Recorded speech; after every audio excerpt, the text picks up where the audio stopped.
Are you a business looking for a fresh new way to reach potential customers? Well, you need to get airtime on IT TV, a 24/7 streaming and on-demand TV service online and on Roku. With Roku having a potential reach of 62 million people, it's a perfect opportunity to reach potential customers through affordable commercial and infomercial spots. Visit us online today at itnetwork.tv. Good morning, and thank you for joining me on another episode of the Roundtable Talk Show. I am your host, Sharifah Hardie, and we have an incredible show for you today. Like always, I have absolutely no idea what's going to happen. I don't know where the conversation is going to go, but I do guarantee you it's going to be fun. So I'm going to ask you to do what I always ask you to do, and that is to go ahead and share this show, because friends don't let friends miss out on the Roundtable Talk Show. So while you're going ahead, and I'm telling you, I don't know why I got a good feel for this show. I like all shows, but something tells me this show is going to be completely amazing. But while you're going ahead and sharing the show, I'm going to go ahead and introduce my very first guest, Chef Kimberly. Chef Kimberly is a certified pastry chef, instructor, food photographer, and stylist. She's teaching business owners how to elevate their platforms with photography captured right on their cell phones. Good morning, Chef Kimberly. How are you? Good morning. I am wonderful. Thank you so much for having me this morning. Thank you for being here. Yes. So as she stated, I'm Chef Kimberly. I am super happy to be here. I was a celebrity pastry chef for 10 years until I was injured last year, where I transitioned into food photography. And for the past year, I have been teaching other entrepreneurs how to elevate their photos online just by using their cell phone. And today is actually the release of my food and flat lay cell phone photography course. So I'm super excited to be able to share my expertise in that area to help other entrepreneurs have a better online presence. I love it. I just want to be clear. So it's the launch of the food and flat lace? Yeah, flat lay. Like if you're looking at a photo, face down, a flat lay photo. Okay, so you could tell I don't cook or do photography because I'm like, it looks like a stock photo. It's typically called a flat lay. So what you would like grab off online, I teach people how to make those. Okay, I'm telling you, that's why I do the show, for selfish reasons, so I can learn some things.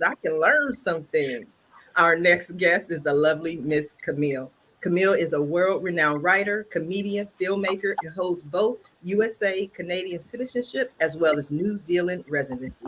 She was the first woman in television history to perform stand-up comedy fully pregnant on national television on the Arsenio Hall Show in 2015, and has headlined in over 13 countries around the world. Since her debut on the Arsenio Hall Show with George Lopez, she created a television pilot with her daughter, Charlie. Good morning, Camille. How are you? I'm good. You can hear me okay? It sounded like it was coming in and out a little bit there. Is it good now? I can hear you okay. Okay, good. So this is the spiel part. So am I spieling right now? You're spilling. We gotta hear you. Come on, you're a professional at Arsenio Hall. I know. I just don't know if you can hear me because it keeps on coming out. But if you can hear me, I'll tell you about myself. What's going on? Yeah, I'm a comedian, and I'm the showrunner and director of this kids TV show. It stars my daughter Charlie, it's a younger photo of her, and it's called Charlie, and it's on Amazon Prime Video, and we're in season 7. We've been doing the show for 6.5 years. 7. We can hear you. Good. Okay, good.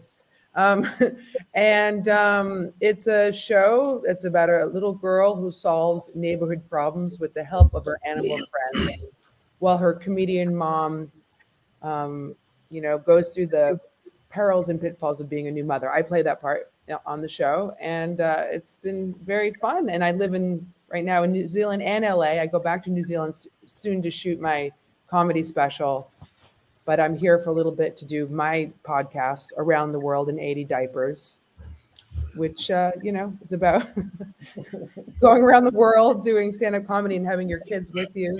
And I interview other celebrity comedians, and there you go. That's a little bit about me. I love it. It sounds funny. Just around the world. I want to watch this. Come back.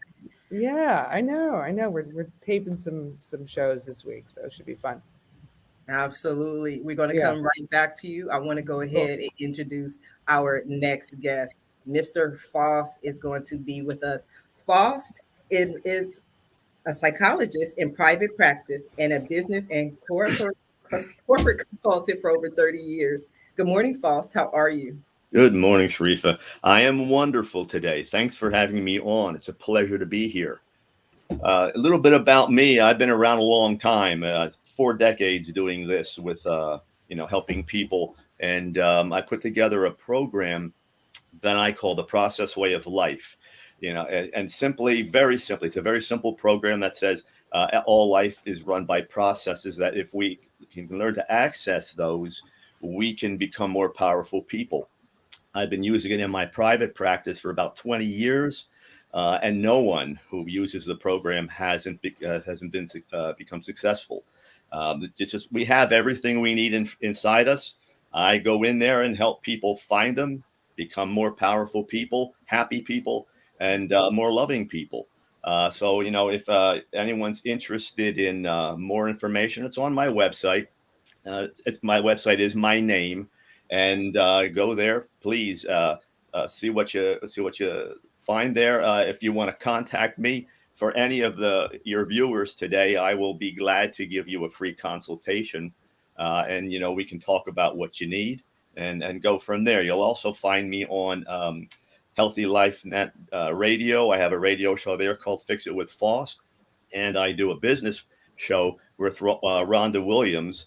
Those are both monthly programs. The business show is called the Leadership Power Hour. So you can find me pretty much everywhere. Feel free to give me a call.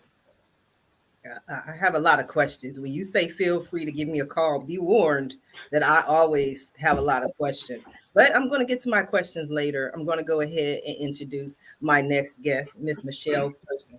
Michelle is a master educator with over 20 years of experience in the classroom and at the building level. She is a children's book author, public speaker, and mom. Her company, Just Like Me, presents works to promote literacy, culturally relevant content, and active learning experiences for parents, educators, and community groups. Good morning, Michelle. How are you? Good morning. I'm great and so happy to be here. So, that's me. I do all that. So we do, I've been an educator, like I said, for a very long time. I've been in the classroom. I'm actually rapidly approaching the time where I have been out of the classroom longer than I was in, as an administrator. And what I've also started to do is do a lot of work around trying to fix the holes in education.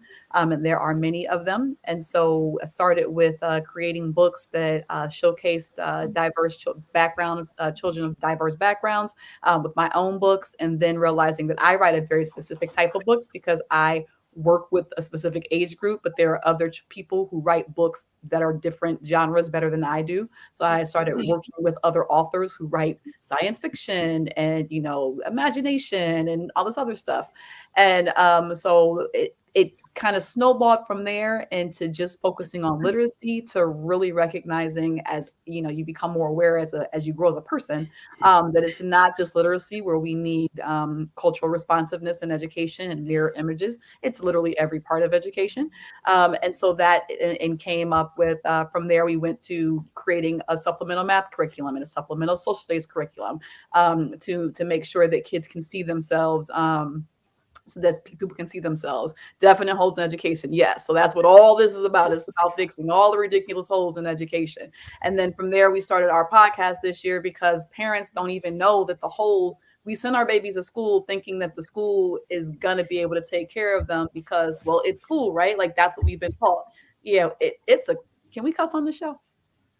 Yes. It's a shit show. So you go and you send your babies to the shit show and you don't know you just don't know what you're getting. So the podcast is us trying to explain to parents and educators, what it means to rethink everything that we think we know about education. It's called Rewoke, rewriting our kids' education. And it's all about like redoing everything that we thought we know about education. So that's me in a nutshell. That's what I do. And, maybe we'll talk a little bit about that today. I think we're going to have a lot of questions today. But right now, I want to go to my next guest, Dr. Rahman. Dr. Rahman is an expert on the science of speed in professional learning, performance, and workforce development. He is a training thought leader managing Hall of Fame training organization at a Fortune 500 corporation. An author of 20 books, his recent work, Being Speed Matters, shows how businesses can stay ahead at the speed of business. He has earned 2 doctorates and over 100 international credentials. Good morning, Dr. Rahman. How are you? I'm doing great, Sharifah. Thank you so much. It's my pleasure to be at your show. It's really wonderful being with the vicinity of so many great people you have compiled together today. Great show. Thank you very much. So appreciate the kind words you have spoken about me. Yeah, I am considered as the global authority on speed and speed, particularly in learning, performance, and employee development. And that's my area. I have written about 20 books in that area, and my basic work is in 2 areas. If you are a professional or executive or a leader, I teach you how to learn faster and be a star performer in a shorter amount of time. If you are a manager or executive managing a team, I teach you how can you take your team alongside you and make them as great team at a competitive edge in a shorter time. So these are the 2 areas I typically work on. And as you said, that I have a history of research in this area, and I work with corporations also to figure out what kind of strategies are working in the corporate settings and what are not working. And it works both ways, personal learning as well as professional learning. So that's the kind of thing I basically do. And as you see, my website, ramankayatri.com, that's where I put lots of research out there. People can actually go and download lots of learning resources if you really want to learn faster. You might be talking to the wrong person because I try to do everything fast and everybody's always like, slow down, slow down, So, hey, I don't know. Now, I have many questions, but I'm gonna go over here to Foss for a minute with the Fix Yourself handbook. I think too often in the world, people always expect other people to fix us. We always look for other people to give us, what to do, how to do. What are your thoughts? Sharif, it's exactly where I would start all of this. We've become a society that looks to other people. When things aren't going well for us, we blame someone else. We follow the crowd, and then we get angry when it doesn't go where we want it to go. The key to all of this is to be able to become self-sufficient enough. And that's what I teach people. Let's go inside you. Let's go find all your PowerPoints because they're there, but we stopped using them. It's a little easier, we think, and a little faster to be able to go and ask someone else to do it, or to expect other people to do it. We talk about entitlement, and we talk about all those things that we do to complete ourselves, and they all seem to be outside of ourselves. The only thing I'm saying is, why not go inside yourself? We've been here for millenniums. We've been here forever, and obviously we survived. We didn't survive because we got things from other people. We survived because we ourselves went inside and got to all those PowerPoints. I just want people to identify those, to be able to learn how to work with them and unleash that on the world. And you'd be surprised how much power we all have inside us as individuals if we're willing to go inside and get it. Absolutely. Absolutely. I see you nodding, Chef Kimberly. What are your thoughts? So I totally agree with that. And I think for me, because I'm on what I consider my third career, when you don't necessarily have like a plan, because I was injured a year ago, and I really I never imagined I would have to close my bakery in the middle of a pandemic. And so I had to learn a new skill, right? And I think that one of the things that we all have to look at, and I was going through a divorce at the same time. So it was no longer about how do I make my environment change, it was like, okay, what do I need to do internally to change myself in order to be able to survive this next season of my life? And once I made that switch, it was like, okay, this is a no-brainer. I am going to have to learn new things on how to relive my life as a single parent in the middle of a pandemic, homeschooling my children, and starting a new business. And it has been super, super successful. And I've been thriving for the past year just because of that mindset shift that this is not about other people. This is about me. So I totally agree with that. Oh, I love it. Camille, I'd love to hear your thoughts.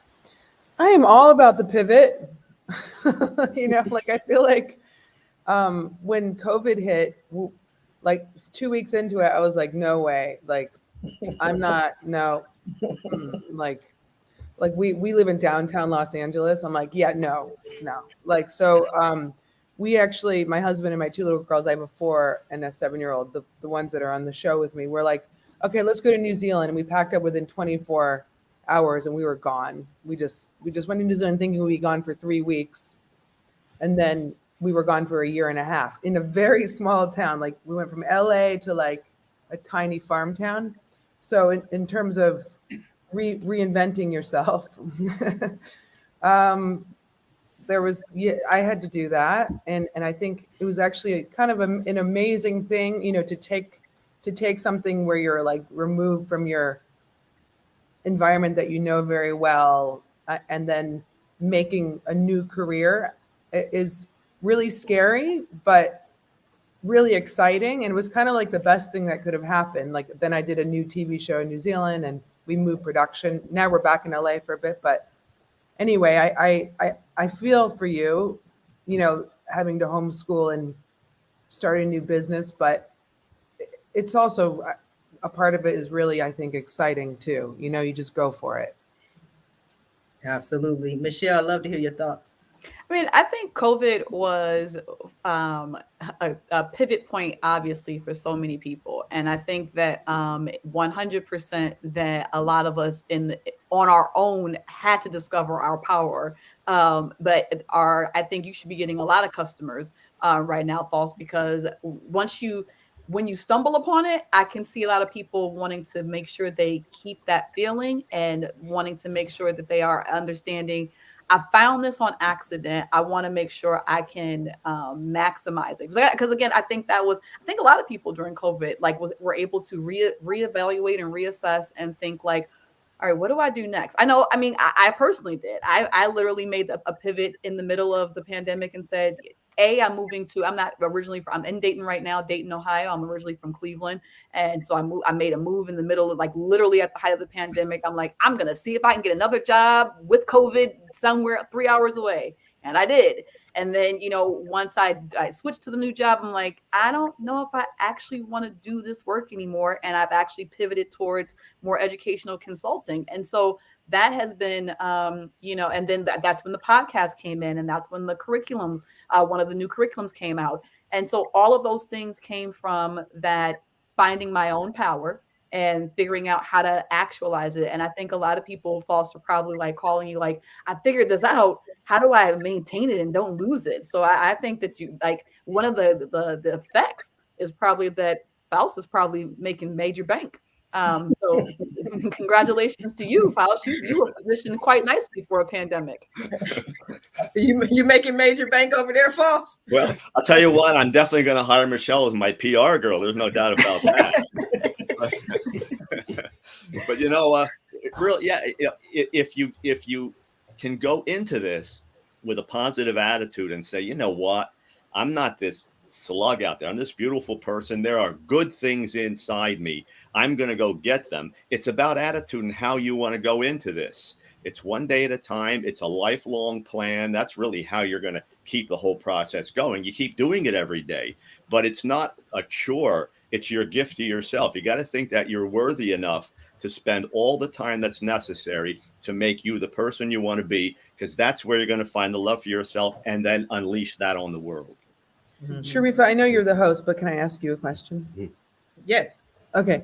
So when you were doing this show, were you originally doing this show live, and did you change it during the pandemic, or did you always do it as a online I mean, everyone in their own home, Zoom style. Actually, excellent question. I love it. Most people always wait until after the show to ask me questions. So Why that's not? great. Do you want to know? Throw it out there. That makes for the best show. The element of surprise. But the funny thing is, yes, it was always a live show. But let me tell you how the pandemic affected the show, because it was an actual effect to the Roundtable Talk Show.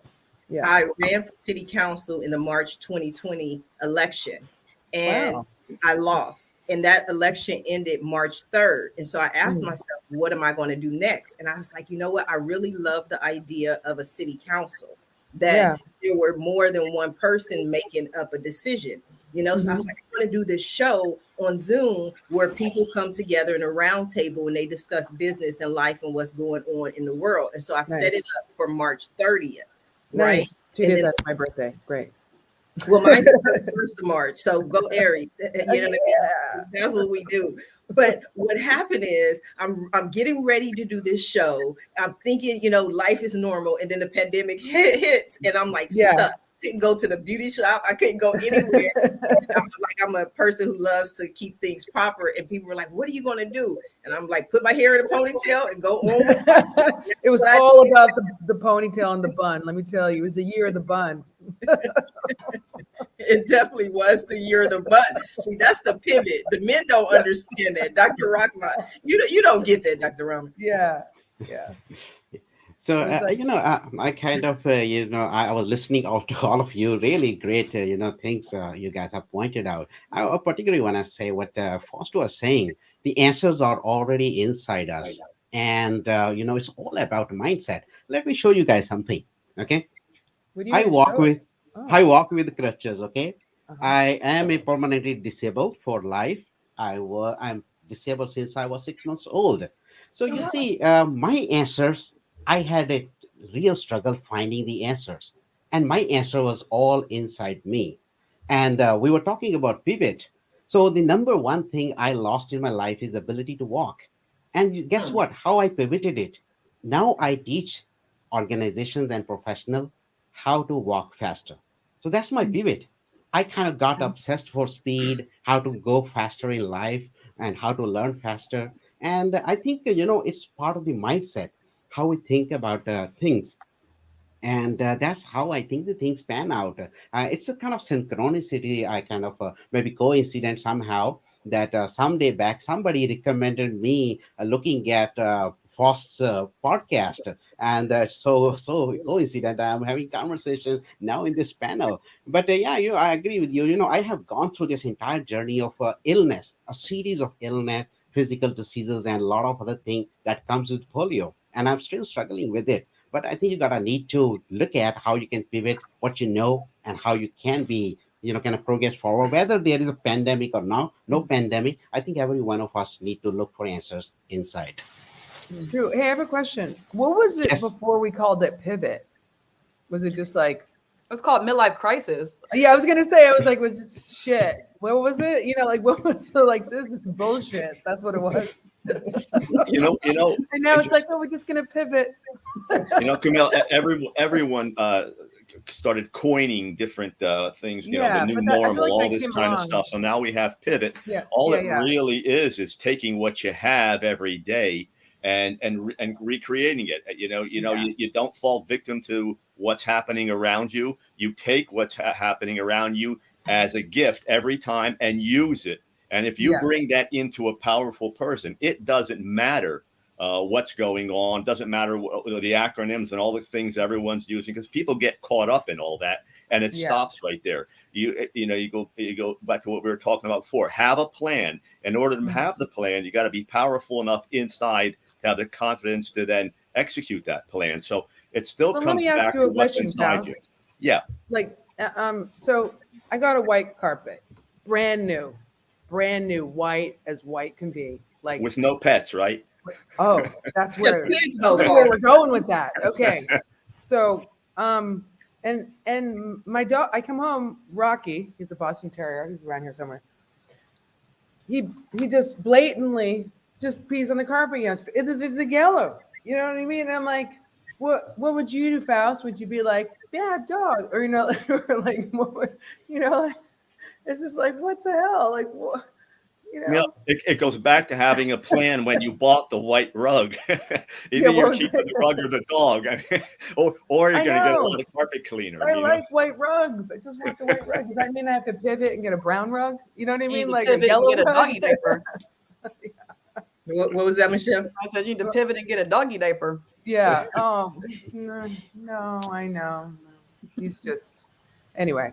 Thanks. No, but you know what? That brings up an interesting point. I mean, it really does, because I'm more like false in that whole idea of responsibility. And I think that goes back to the fix your life. We always look at things as outside things coming in to affect us. But what do we do to plan for that outside effect to come in? You know what I mean? So your question, Camille, is do you have to get a brown rug? No, but maybe the rug is somewhere where the dog isn't. Yeah.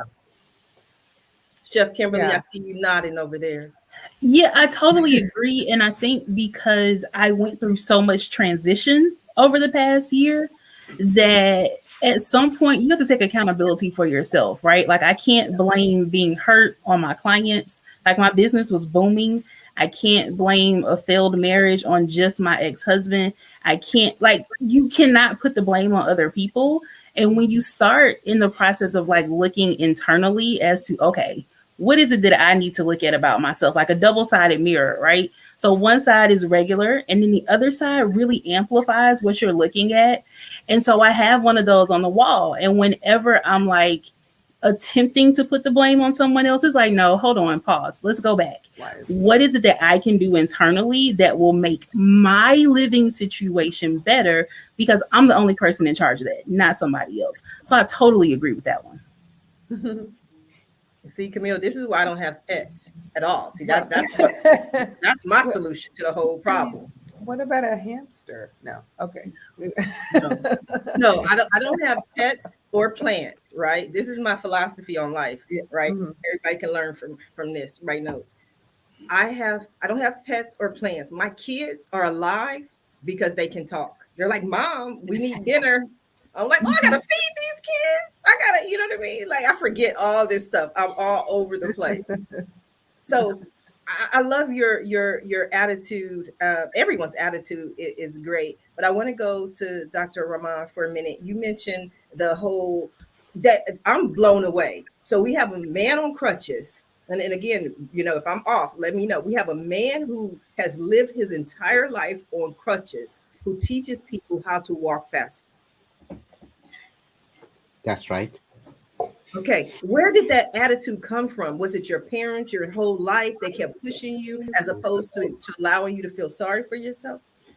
Not really. In fact, I just like other kids, just like any other person who have their struggles or hardship in their life. I struggled for many years. I would say probably 10 years or 15 years of my early life was all struggle. I was trying to figure out who I am or how I can move forward. I used to keep comparing myself with other kids because I couldn't walk like them. I couldn't play like them. And at some point of time, I figured out this is going to be with me. I need to accept this. So the way it works is that once you have accepted something, once you get the acceptance of what you are into, you get better clarity.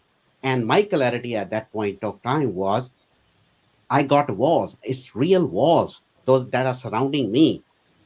I should be finding windows. I should look for windows. And windows were right in front of me. I didn't even have to break the wall. And my windows were very simple. I had no friends. I had no mobility. I had no spoiler friends or people like that who could disturb me. I had plenty of distraction-free time. And guess what I did with that time? I learned, I read books, and that's how I kind of, became creative. I wrote books, I did painting, I earned over 100 international credentials. I went for research. So learning became my passion, and that became my window to really have this kind of attitude that, okay, all right, I can still, if I can do this, I can do that. So I think it's a part of self-reflection, it's a part of how you view your obstacles. I love it. So I think teaching kids how to lean into their strengths is something that we often don't do. We we want to baby the kids. We want to because we're trying so hard to make them be able to fit into what everybody else is supposed to be doing. Like, well, the life is a monolith. Fit into this monolith the best way you can, and we 100% don't take into account that the reason that a monolith is boring and that not everybody wants to live on the same street with the same picket fence with the same blah blah blah blah, because that doesn't allow us to explore our individuality. It doesn't allow us to figure out who we are uniquely as people. And people, unfortunately, we all are sitting here talking about finding our pivot. We're also a bunch of, okay, I might not be middle-aged. No, I'm kidding. We're all like these middle-aged like people who are finding our voice and our pivot at this point in life. I love the fact that you were able to find your pivot. You said, you leaned into it at like 10, 11, 12. And I'm glad that you had people in your life that supported you into leaning into that thing of finding your strength, because we don't do that often. I think if we did it, unfortunately, if we did that more with kids and had them lean into their strengths, then Faust, I think you would be out of work, because you wouldn't have people would already figure out like what they were and what the power within them is, because we don't foster that with our kids just across the board. Culturally, wherever you are, it's all about trying to make kids into our image instead of leaning into what their image should be. So I'm glad that you had that experience, that you were able to find yourself so young. Wow, interesting. So one of the things we're going to definitely continue the conversation. I'm going to give you an opportunity to respond, Dr. Rahman, after the commercial break, but we will be right back. You need jordansrooter.com. Get free estimates, 24-hour service, special discounts for seniors and veterans. That's jordansrooter.com. Have a home repair or some remodeling you need done? No problem. We can handle all that too. Give us a call today at 800-300-0358. At Jordan's Rooter, we take pride in our work and always make sure to get the job done right the first time. That's jordansrooter.com. We want to be your Mr. Fix-It.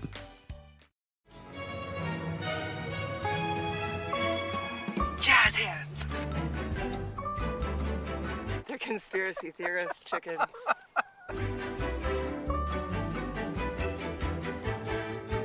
Let's talk about existentialism.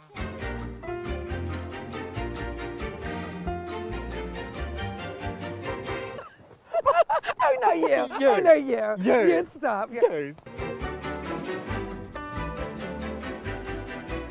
This is Kiwis coming home. Come on, Kiwis, come home. I've had this problem. Big problem. I really needed a good business consultant. And I kept searching and searching. There are so many choices. It's really hard to find one that has all the things on my list. But I finally did it. Yes. Thank you. If you are looking for one as well, look no further. Here's a really good one. Just use mine. Use mine. I'm very satisfied. Definitely recommend. Problem gone. Thank you.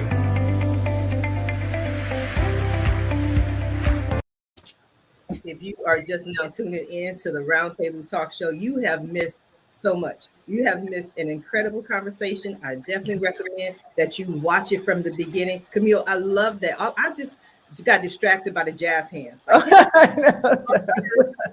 wouldn't get distracted by jazz hands? No. I love it. But I definitely wanted to give Dr. Rahman an opportunity to respond. Yeah. Certainly.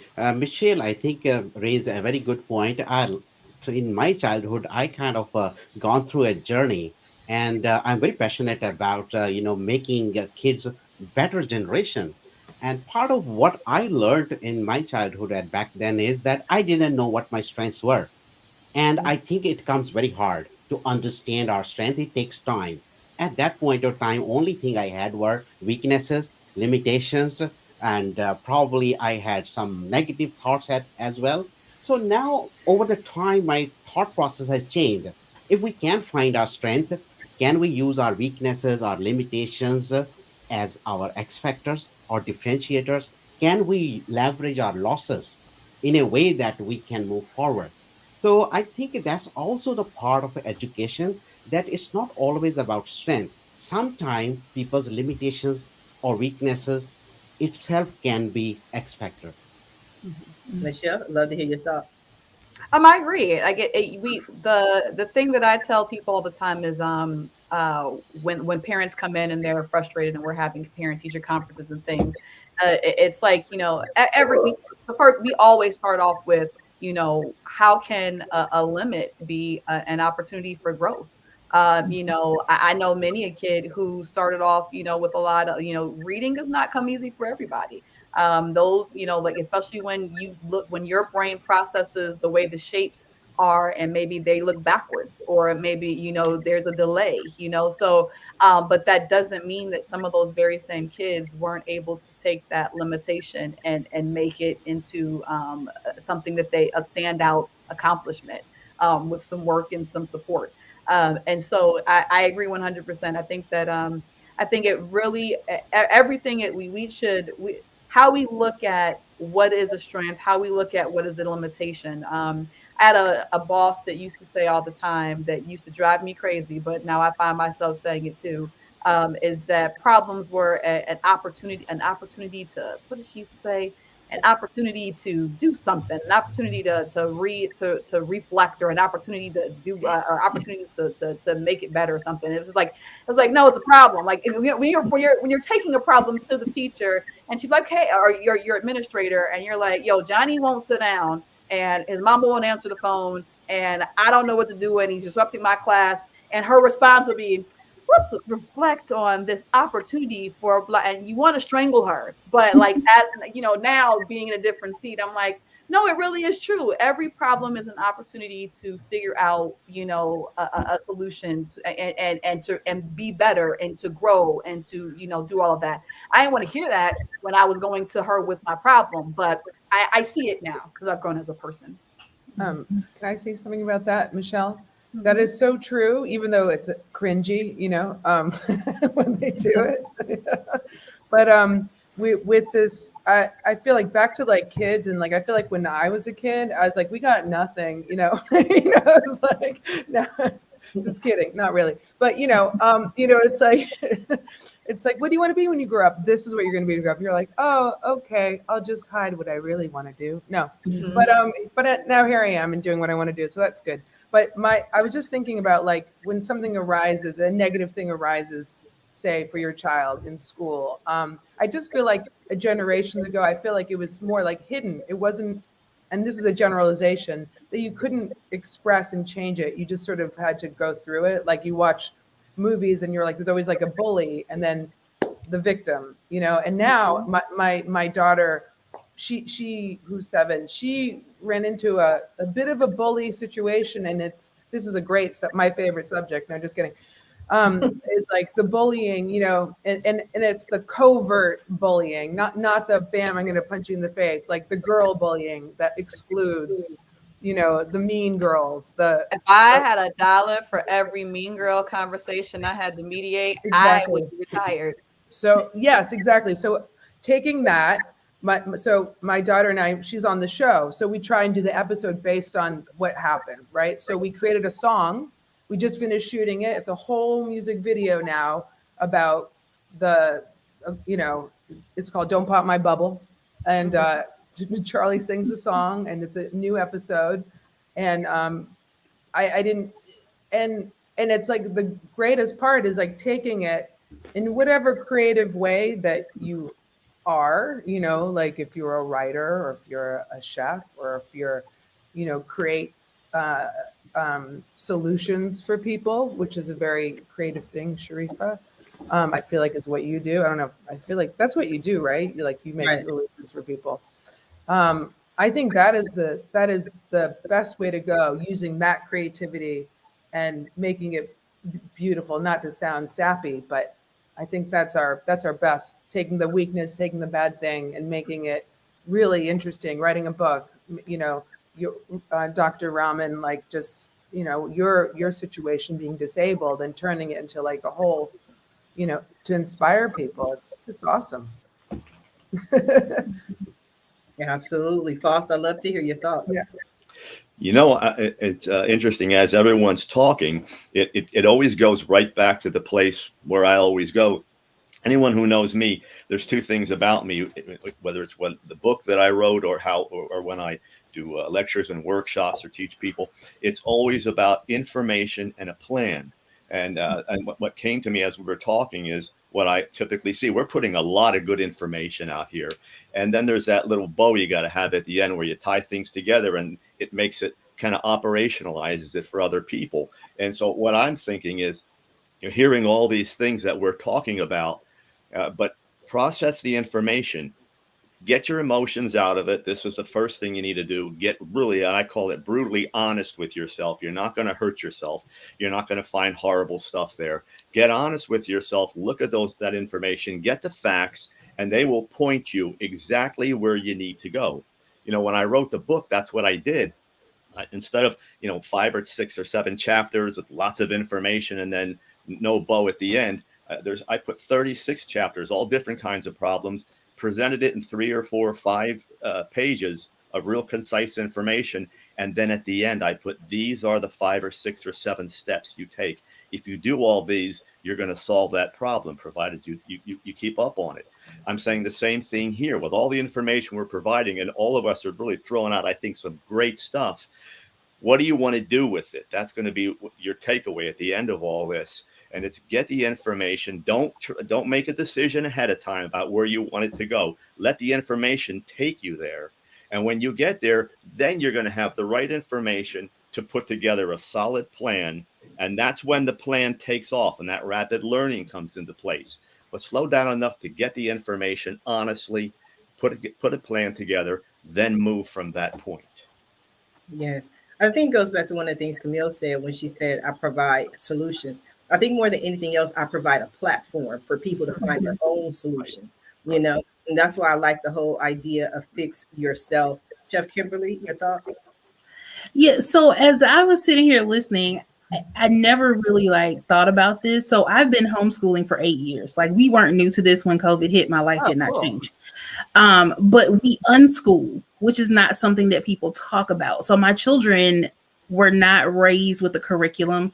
They weren't raised with holes in their education. We have children-led education, so they pick what they want to learn. And I, as their parent, I guide them through that process. So for my oldest, he really wanted to be on Broadway. And so that's where our attention was. We did, 20, 30 hours of dance lessons a week because that's what he wanted to do. And now he's in college on a full scholarship at Boston Conservatory. And I think that as people, we were raised, in the 80s, that this is your plan. You pick one job, you go work there, you retire. And that's just not how the world works anymore. So being able to be creative, even when I pivoted out of being a pastry chef because I got injured into food photography, I'm a unicorn in the industry because I'm a chef and I'm a photographer. Most people are one or the other.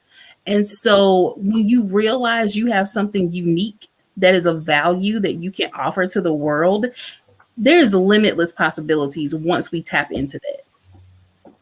Michelle, I'd love to hear your thoughts on unschooling. So it's new to me. But I have been I'm definitely on board in the micro school movement. One of the things that I'm working on and considering doing is opening a micro school next year, which is a school that is very, very small, that has no state funding, it's all private, because as soon as you accept state or federal money, you then have to comply with their rules and regulations, and most of their rules or regulations, and that's a whole different show we could do, is they're inherently racist, and they're also not developmentally appropriate for any child, whatever the color. It's just not developmentally appropriate. Michelle, sorry to interrupt, but will you go on when you said it's racist, can you tell me more about that? Because it's in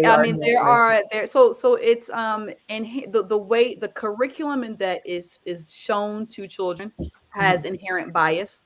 The books talk about history and achievements and inventions from a very European standpoint, and they leave out a lot of information which inherently teaches subconsciously You know, perfect example, right? So everybody talks about Aristotle, the Greeks and the Romans, and you know, you Yeah. hear about like how awesome they were and all the things they cultivated. What Mm-hmm. the thing that's left out is that so all those ideas, if you look Mm-hmm. on a map and you see where Egypt and Africa was, and you look at and you learn about the great civilizations of Egypt, all the people who went back to Greece and Rome, and they extrapolated their ideas after studying in Africa.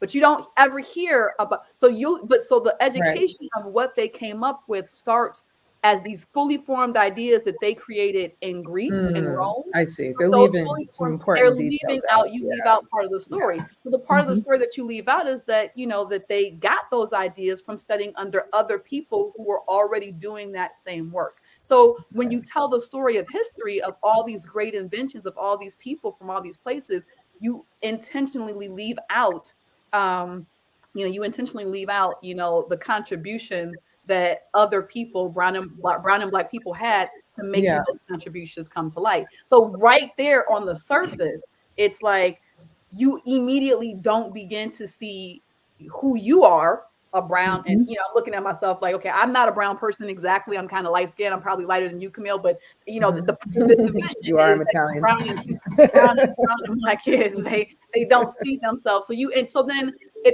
and all of the European psychologists will all agree, kids internalize what they see and hear. So they're internalizing smart things happen in these cultures. Nothing Yeah. and when all you hear about from Africa, you don't hear about how everybody went into Africa because it was such a rich continent. It is the richest continent in the world, but they don't tell you that. What they tell you is it's poor, send money. There's a reference, Yeah. so it's the messaging that gets sent and put Yeah, out. totally. And so in that, and there's a whole, there's so many other things, but the point being, it's that, and again, when you do look at a lot of the psychology, the way in which a child develops, all children, like in purple polka dotted children, all children develop a certain way because education is not created by educators. Like the curriculum's not really created. Like my curriculum is, and I'm an educator, so it is developmentally appropriate. But most people, it's not created by even the people who understand how children develop. It's created by textbook companies who have a whole different goal. And so the things that get taught to kids, period, they're not always ready for. Developmentally, and so you're causing this frustration on them because you're forcing a kindergartner who is 5 to do something that a 5-year-old should not developmentally be able to do, that they should not be. So that being said, micro schools and outschooling or unschooling is just a way to let kids learn and develop at the rate in which they should. Take all the pressure of you got to get a standardized test score to be able to do this. Take all of that, move all of that away, and allow kids to lean into their, and like she said, like kids are naturally curious. I talk about all the time. Most kids love math until 3rd grade. They all love kindergarten. You ask a kindergartner, a 1st grader, a 2nd grader, what's your favorite subject? They will like, I love math because it's like a puzzle. But then when you add pieces to the puzzle before they are developmentally ready to attack how those pieces fit together, and the state says they have to learn this in 3rd grade, they have to learn this by 4th, but they're developmentally, and again, regardless of color, their brains don't work that way yet. And then they're like, oh, I don't like math anymore. Like it's hard. Like and they stop. You kill that natural curiosity. You kill that natural curiosity. Is great. It is wonderful. I definitely agree. Camille, I love to hear your thoughts on unschooling. Well, it's funny you should ask. No, I mean, my kids go to a French school, so because I'm half French Canadian, and so that's very different. And it's not an American education. And I'm always checking in to make sure it's a completely immersion French school. Cause I think I don't know. I heard that, you're less depressed if you know 2 languages. So, hey, what the hell? No. But it seems to be working.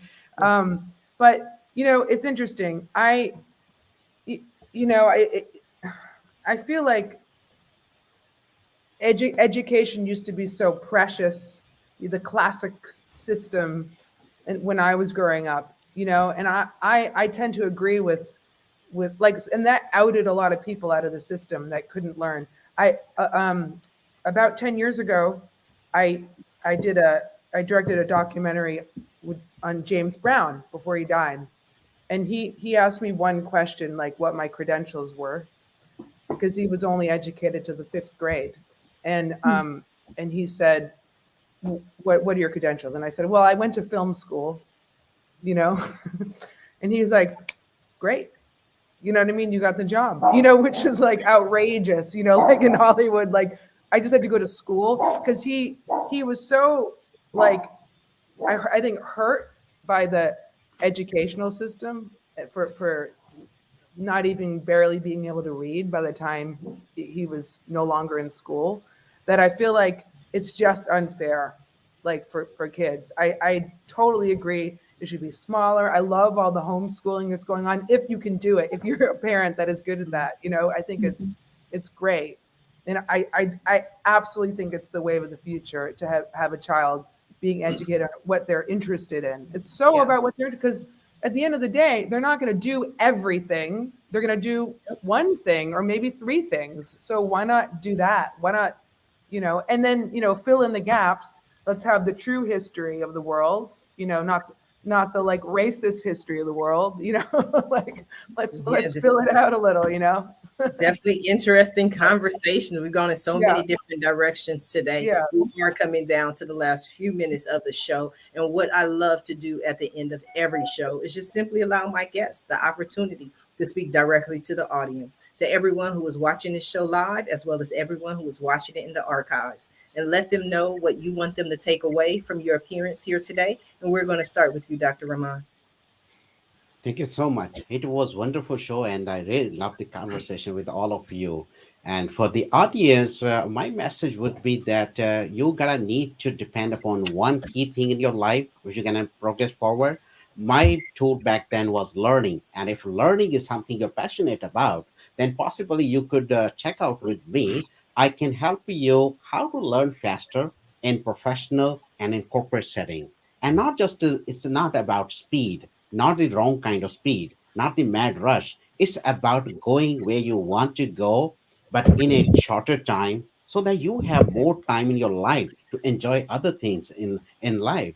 And I have taken away a few tips today from Dr. Faust and other participants, that how you can look at your mindset, how the answers are inside you, depend upon what your best bet is, and you can progress forward in your life by leveraging what you have. So thank you so much. And if you want to know a little bit more about me, go to my website, ramankf3.com. I can assure you there are lots of accelerator learning tools you would love to download and possibly speed up your professional and personal learning. Thank you. Thank you. I have to speed up my professional and personal learning. Chef Kimberly, what do you have for us? Yes. So first, thank you so much for having me on your show today. This panel has been incredible, super amazing. I've learned so much. As an advocate of lifelong learning, I have a master's degree in education. I have taken my life experiences as a chef, as a homeschool mom, unschooling, traveling, and teaching all over the United States. And I've put it inside of teachmehowtobake.com, the academy. In the academy, you can learn how to bake. I teach parents to teach their children to open up and engage with their kids in the kitchen, because that is where a lot of conversation happens. I'm teaching entrepreneurs how to take better photos. How do you elevate your business on social media? And you do that with a basic photo, right? So I teach people how to do that. And I have a textbook coming out next month for parents or for homeschoolers or anyone who's interested in teaching children how to bake. Because after working with a lot of children that have been rescued from sex trafficking, one of the things they had in common was no one ever engaged them in the kitchen. And so I decided to use that as an opportunity to say, you know what? let's bring families back to the kitchen. Like let's come back and tell those stories and fill in the gaps that's missing in your education that can only be told, from generation to generation. And so that's been a huge passion project for me. So the book Teach Me How to Bake comes out next month on Amazon. And I'm super, super excited about that. And if you would like to connect, you can definitely check out chefkimihou.com or teachmehowtobake.com. I love it. I think one of the things that we've seen during the pandemic is more people sitting down and having dinner together as families. That hasn't been done in years. So I definitely applaud you and for doing everything that you're doing. Foss, what do you have for us? Sharifah, I've counseled in a lot of places,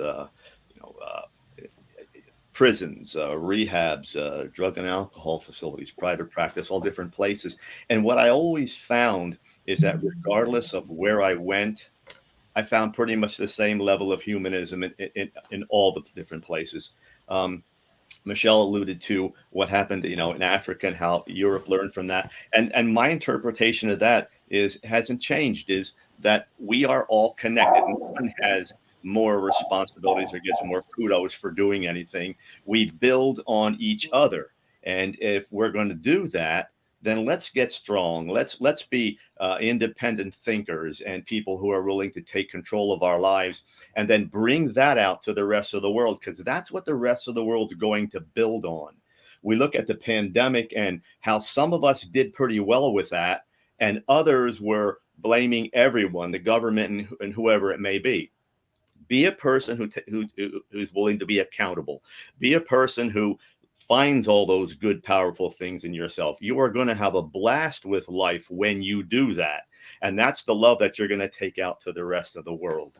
And again, if you need more information, you want to talk to me about any of this, my website, fostergerald.com, is there, or type in the Fix Yourself Handbook. I will be thrilled to work with any of you. And again, the first time you give me a yell, I will not charge you for anything. I'll be glad to help you get this process started. And Sharifah, thanks so much for having me aboard. It's been a wonderful time. Thank you, Foss. I appreciate you. Michelle, what do you have for us? Well, first I'm going to be contacting Kimberly because she's going to help teach my kids in my micro school how to cook. And then after that, if anybody is interested in, going on a journey to figure out, how do we rethink education so that we can help our kids accomplish all the things we talked about today, like figuring out their pivots, their best self, taking their, learning faster, all of that. That's what Rewoke is all about, rewriting our kids' education podcast. So you can listen to it on Just Like Me Presents. It's there in my nameplate. You can find a copy of episodes on the show. And then Just Like Me Presents also has some of the curriculum choices that we have, the supplemental math programs set to music, the supplemental social studies program, a lot of the book choices that we have that allow kids to be able to see themselves. But yeah, I think that, this is a great platform, a great show. And Sharifah, thank you so much for having me on. You're welcome. I enjoyed it. Miss Camille, what do you think of today's show? Well, here's my dog who pissed on the carpet. So I just wanted to bring bad dog. This has been cool. I really enjoyed it. Rocky's actually on the show, Charlie, and he plays a big part of the show. He's very naughty, except on the show. He's really great. So if anyone wants to go on to Amazon Prime Video, it's a kids TV show. I'd love to hear what you think about it. We've been on for 6.5 years. Or if you have Roku, the TV show's on Roku, and it's also on Tubi, which is Fox Television's. And it stars Charlie Dean, my daughter. I'm in it as a comedian, and I direct all the episodes, and it's very exciting. And we have a new episode coming out, which is that bully one I talked about, which is where Charlie, it's a music video about bullying, and it's called Don't Pop My Bubble. I love it. I love it. Yeah. I want to thank you all for being guests on today's episode of the Roundtable Talk Show. And I especially want to thank everyone who tuned in to watch this show live. Oh, this has been an incredible show. Whether you watched it live or whether you're watching in the archives, we definitely appreciate your support. I appreciate you watching the show. I appreciate you sharing the show. But I always ask that you not just watch the show and share the show, that you support our guests. Visit their websites, pick up a copy of their books, go to Amazon and watch Charlie. Find out what's going on. Go to Dr. Rama and find out how you can walk faster. He's a man on crutches who's teaching people how to walk faster. You definitely want to check him out. Michelle, Chef Kimberly, everyone is doing amazing things. So please support them. Follow them on social media. Reach out to them. Send them a message. And when you do, please let them know. Sharifah Hardie says hi. Now, if you're interested in more ways that I can help your business, or maybe you want to be a guest on a Roundtable Talk Show, please visit my website at AskSharifah.com. Until tomorrow morning at 8 a.m. Pacific, everyone have a safe and a blessed day. Bye now.